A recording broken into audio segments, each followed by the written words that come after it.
Summer's not over just yet, and you have got to try these recipes. They'd be good to make for a cookout, a church potluck, or even a family gathering. Hey y'all, I'm Valerie, and welcome to my kitchen. In today's video, I'm sharing 4 side dish recipes that are perfect for summer and really any time of the year. Okay y'all, let's get started. This cheesy Fiesta corn casserole was so good. To begin, we're going to mix up a couple things with the cheese. In a small bowl, I added 2 cups of shredded cheddar cheese, along with 1 cup of shredded Monterey Jack cheese. And I highly recommend shredding your own cheese for this. It'll melt so much better. To that cheese, I added 2 tablespoons of all-purpose flour and a half a teaspoon of pepper. Then we're just going to toss that around until that cheese is covered in that flour. Okay, this is done. We're just going to set it to the side for just a little bit. Now in a separate large bowl, we're going to add in 4 ounces of softened cream cheese. Now if you forget to let it sit out, just pop it in the microwave for about 20 or 30 seconds and you'll be fine. I also added 3/4 cup of milk, about a teaspoon of hot sauce, I'm using the Frank's, and about a tablespoon of diced jalapenos. I kept it easy and used the kind in the jar. Now I'm using my electric mixer to mix this until it's well combined. By the way, I always have the recipes either linked or either typed out in the description box below. Okay, after you get that all mixed up, we're going to add in 2 cans of whole kernel corn drained and 2 cans of Mexicorn drained. Those were the small cans. They were supposed to be the 15-ounce cans, but this is all I had. And now you can go ahead and add in that cheese flour mixture that we mixed up earlier. Alright, now mix that up and then we're going to be ready to pour it into the casserole dish. Now you're going to grab a 9x13 baking dish. Make sure you spray that with nonstick spray.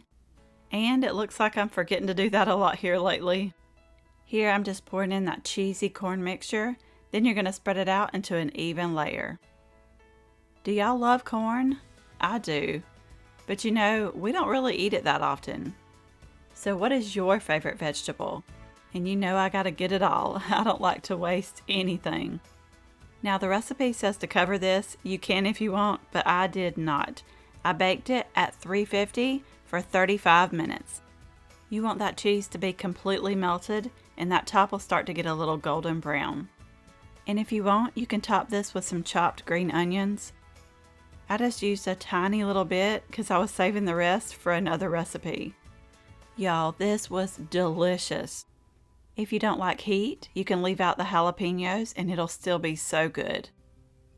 This was cheesy, it had a lot of bold flavor, and it was just downright delicious. This will be good for the holidays too. This black-eyed pea salad was a new one for me, and I'm really glad I tried it. By the way, this is a really easy one. To a large bowl, I'm adding in 3 cans of rinsed and drained black-eyed peas. And you do want to make sure you let these drain really good. Next, we're going to add in a can of Rotel and make sure you drain that too. I got a red bell pepper and a green bell pepper here that I chopped pretty small. I added those in along with 2 finely diced scallions. I'm adding in about a half a teaspoon of garlic powder, 1 teaspoon of parsley, 3/4 tablespoon of salt, and 1.5 teaspoons of pepper.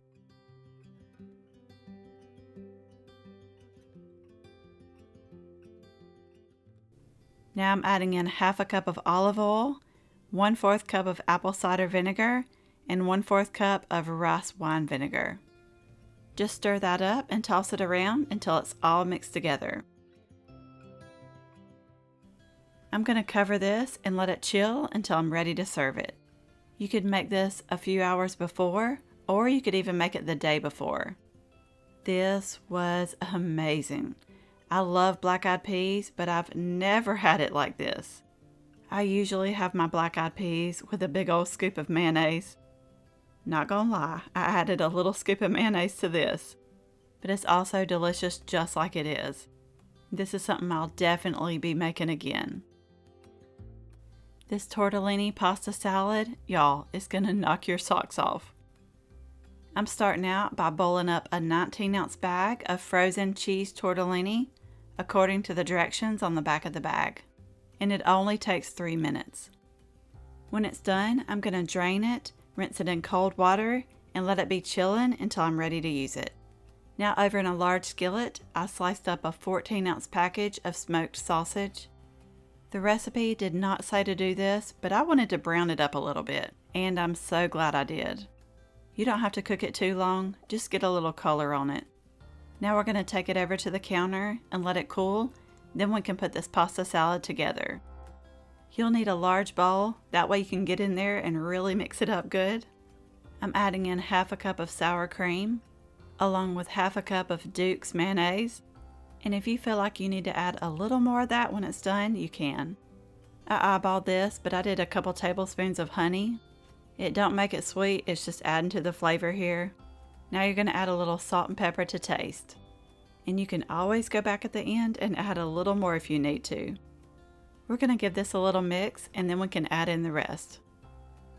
I'm adding 2 cups of chopped broccoli. I did chop it up small, but next time I'll do it even smaller.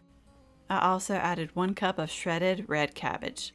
And I forgot to add the vinegar earlier, so I'm doing 2 tablespoons of rice wine vinegar.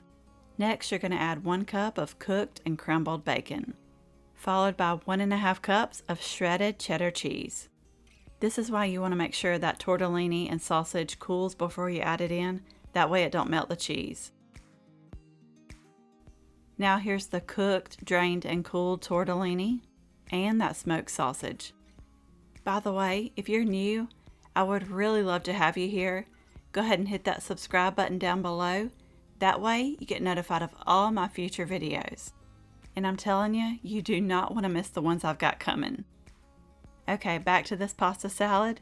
You're going to give it all a really good mix. Now you can chill this until right before you're ready to serve it, but we couldn't wait that long. We went ahead and dug in. This was absolutely delicious.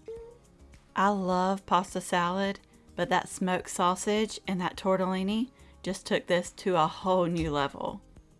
You can make this for a cookout, a potluck, or you can even have it for lunch.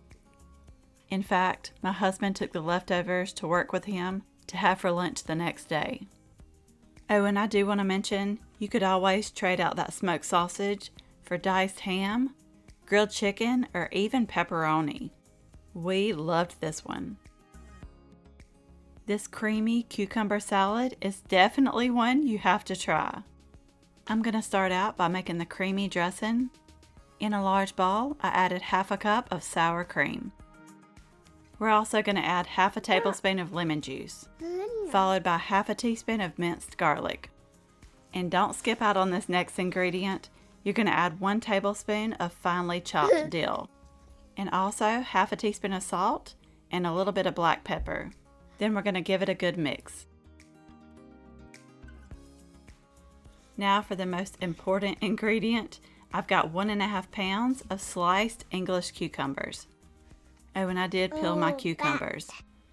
Okay, we're adding one more thing. We're doing half of a thinly sliced purple onion. Now we're just going to stir this until everything is covered in that dressing. Sorry y'all, I have a wiggle worm in my lap here.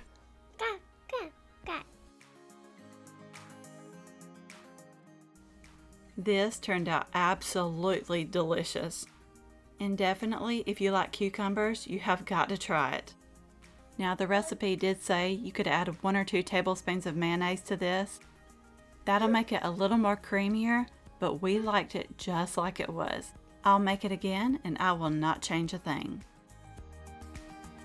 I really hope you enjoyed this video. You may also like these. Don't forget to subscribe down below for more easy recipes, and I will see you in the next one.